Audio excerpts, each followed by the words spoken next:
Now, while recording this, the first time, I used my normal Frisbee and I accidentally threw it over the fence to the neighbor's house. So that's why I'm using a different one. This one is more rubbery, a lot more flexible. So one thing that you have to be careful for example, this is a Petco one for dogs, but could also be used for disc golf, which is more specifically where you use this because it's not meant for catching, but more for throwing.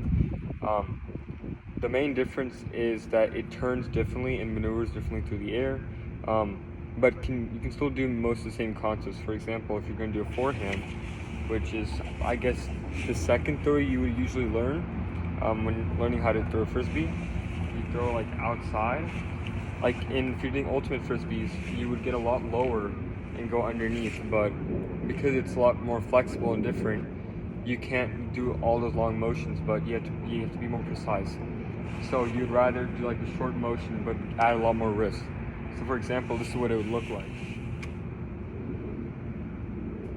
But because it's it's not windy, but because of how flexible and just the way it maneuvers through the air a lot differently, it tilts more and doesn't really pick up the air current underneath to turn back flat. Now, on the other hand, if I'm throwing, normally I would say from behind, if you're throwing normally, okay, the correct way. I know it may look different because of the camera angle, but what you would ideally do is turn back the opposite direction. So if I'm throwing there, I'm gonna turn around facing this the fence, and then turn my whole body to get the most rotation. But the same concept still holds that I'm using a different Frisbee, more flexible one, so I can't turn as much, but I can still use more wrist.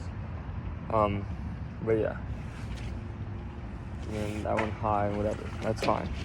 And it got stuck in the top gutter. But yeah.